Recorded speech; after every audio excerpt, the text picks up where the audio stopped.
Mahatma Gandhi. It's in one of the most beautiful places in San Francisco, right by the Bay Bridge, behind the ferry building. It's in a prominent place because Gandhi holds a special place in the hearts of San Franciscans. He believed in nonviolence, and he believed in opposing tyranny.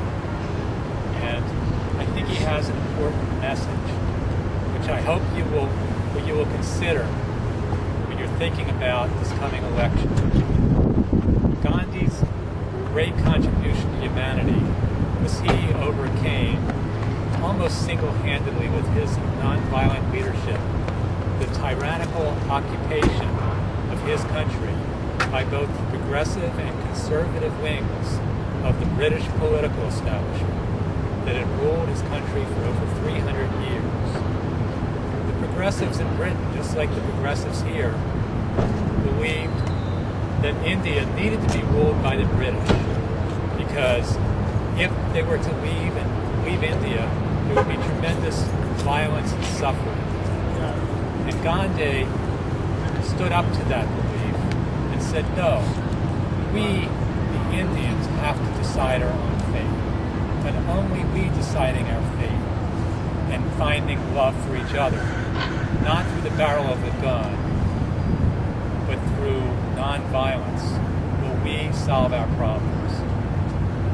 And so he was one man, and yet he ended 300 years of occupation. He once said, if you think you're unimportant, try sleeping with a mosquito. So I would like you to seriously think about what Gandhi will do about the occupation in Afghanistan and the occupation in Iraq. A lot of people say, we can't leave Afghanistan, we can't leave Iraq because there'll be a bloodbath. So we have a responsibility to stay. And there are interests in this country that help promote that.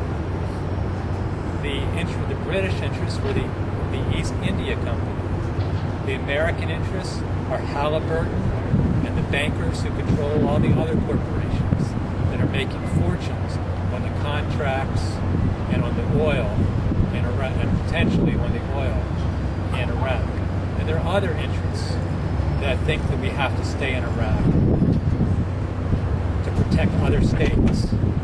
Well, each state is responsible for themselves. The people in each state cannot depend on us. We cannot be some kind of policeman of the world. Martin Luther King said that. Martin Luther King said, if we have the hubris to think that we are anointed by God to be the policeman of the world, then God will raise up some other force, some other country that knows not his name, and we shall be smitten, or some words like Martin Luther King said. And he was brave enough to come out against the Vietnam War, against the Democratic Party establishment. And he was vilified for that at the time, but he was shown to be right. The Vietnamese, when I was a young man, I was fighting against the enemy in Vietnam, and a lot of well-meaning people said, we can't leave Vietnam because there'll be a bloodbath. We have a responsibility to stay. And that kind of talk kept us in Vietnam for a decade.